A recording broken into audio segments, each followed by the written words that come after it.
పిత పుత్ర పవిత్రాత్మ నామమున ఆమెన్. క్రీస్తునాథుని యందు ప్రియమైనటువంటి దేవుని బిడ్డలారా, తపస్సు కాలం 2వ ఆదివారం వాక్య ధ్యానాంశానికి మీ అందరినీ కూడా ప్రేమతో ఆహ్వానిస్తూ ఉన్నాను. మత్తయి శుభవార్త 17వ అధ్యాయము దివ్యవచనములు 1 నుంచి. 6 దినముల తరువాత యేసు పేతురు, యాకోబు, యోహాను అతని సోదరుడు వీరిని మాత్రమే తనతో తీసుకుని ఒక ఎత్తైన కొండ మీదకు ఏకాంతముగా వెళ్ళెను. ఆయన వారి ఎదుట రూపాంతరము పొందెను. ఆయన ముఖము సూర్యుని వలె ప్రకాశించెను. ఆయన వస్త్రములు వెలుగు వలె తెల్లగా మారెను. క్రీస్తునాథుని యందు ప్రియమైనటువంటి దేవుని బిడ్డలారా, ఈనాడు మనందరము కూడా దివ్య రూప ధారణని కొనియాడుతూ ఉన్నాం. ప్రియమైనటువంటి దేవుని బిడ్డలారా, దివ్య రూప ధారణం మనం పొందే మహిమకు నిదర్శనం. ప్రభువు యొక్క ప్రాణత్యాగమే ఆయనకు మహిమను చేకూర్చింది. శ్రమలలో మహిమ ఉన్నదని గ్రహించుదాం. ఈనాటి తపస్సు కాలపు 2వ ఆదివారం పవిత్ర పఠనాలు ఒక క్రైస్తవుడిగా, క్రైస్తవరాలుగా మనం ఎదుర్కొనే కష్టాలు, బాధలతో, త్యాగాలతో మహిమని ఎలా పొందగలం అనే సత్యాన్ని మనకు తెలియపరుస్తూ ఉన్నాయి. ప్రియ విశ్వాసులారా, నేటి మొదటి పఠనములో దేవుడు అబ్రహాముతో ఎలా ఒడంబడిక చేసుకుంటున్నాడో వింటూ ఉన్నాం. అబ్రహాము దేవుని నమ్మటం వలన ఆ నమ్మకాన్ని బట్టి దేవుడు అబ్రహాముని నీతిమంతునిగా ఎంచుకున్నాడు, విశ్వాసమునకు తండ్రిగా మార్చుకున్నాడు. ప్రియులకు దేవుని బిడ్డలారా, ప్రియ సహోదరులారా, ఇంకా గొప్ప ఆశీర్వాదాలని అతనికిచ్చాడు. ఎన్నో కృపను అతనికి ప్రసాదించాడు. అతని కుటుంబాన్ని దీవించాడు. అతని తరమును దీవించాడు.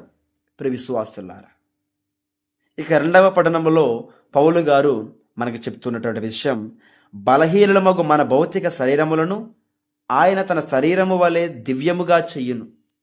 సర్వము లోబర్చుకునగల తన శక్తి చేత ఆయన అట్లు చెయ్యునని పలుకుతూ ఉన్నాడు.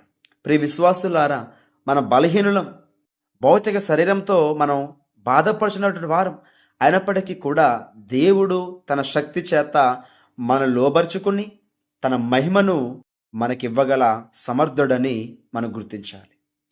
క్రీస్తునందు ప్రియులకు దేవుని బిడ్డలారా, నేటి సువార్తా పఠనములో యేసు ప్రభువు తన ప్రియమైన శిష్యులు ఎదుట రూపాంతరం చెందడం గురించి చూస్తూ ఉన్నాం.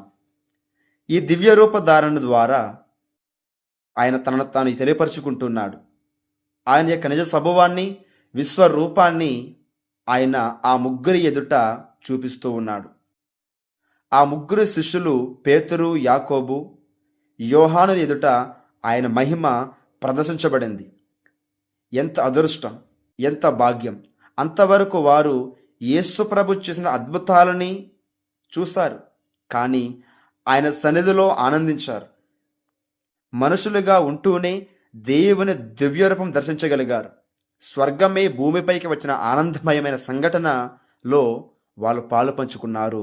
ప్రియులకు దేవుని బిడ్డలారా, ఫిలిప్పీ పత్రిక 2వ అధ్యాయము 67వ వాక్యములో ప్రభు అంటున్నాడు, ఆయన ఎల్లప్పుడూ దైవ స్వభావం కలిగి ఉన్నను, దేవునితో తన సమానత్వాన్ని స్వార్థబుద్ధితో పట్టుకుని వేలాడలేదు, కానీ ఆయన తనను తాను తగ్గించుకుని రిక్తిని చేసుకుని సేవకు రూపము దాల్చి మానవ మాతృడిగా జన్మించినని వాక్కు సెలవిస్తుంది. ప్రియులకు దేవుని బిడ్డలారా, ఘనత, మహిమ వెలుగును వదిలిపెట్టి మానవుడిగా తగ్గించుకుని ఈ లోకానికి వచ్చారు. 30 సంవత్సరాల పాటు ఆ మహిమ చూడలేని శిష్యులు ఇప్పుడు ఆ రూపాంతరం ద్వారా చూడగలిగారు. అంతేకాకుండా క్రీస్తు ప్రభువు వారి పితరులైన భౌతికంగా మృతులైన మోషే, ఏలియాతో మాట్లాడటం కూడా శిష్యులకు వారి విశ్వాసాన్ని పటిష్టపరచడానికి ఎంతగానో అవసరమైంది. ప్రియులకు దేవుని బిడ్డలారా, వీటితో పాటు ఆకాశము నుండి ఒక దివ్యవాణి తండ్రి స్వరము కూడా వినిపించి దేవుని అత్యంత ప్రియమైన కుమారునిగా క్రీస్తుని ధృవీకరించడంలో ఉంది. ఎంతో పరమార్థం. క్రీస్తుని దివ్య రూపధారణ అతని మరణానికి కొద్ది రోజుల ముందు జరిగిన సంఘటన. ప్రియ విశ్వాసులారా, క్రీస్తు కడపటి సమయంలో శిష్యులకు ఇంతవరకు లేని విశ్వాసం అవసరమైంది. క్రీస్తు పాటులు, శ్రమలు మరణము దేవుని ప్రణాళికగా అంగీకరించి విశ్వసించాలంటే ఆధ్యాత్మికమైన బలము అవసరం.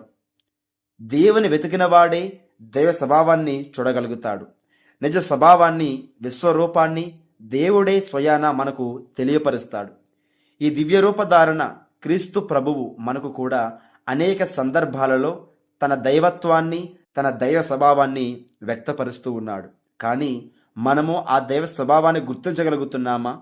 క్రీస్తు శ్రమలలో మనము కూడా పాలు పంచుకుంటున్నామా? ఒకసారి ఈరోజు ఆలోచించుకుందాం. ప్రియులకు దేవుని బిడ్డలారా, ప్రియమైన సహోదరి సహోదరులారా.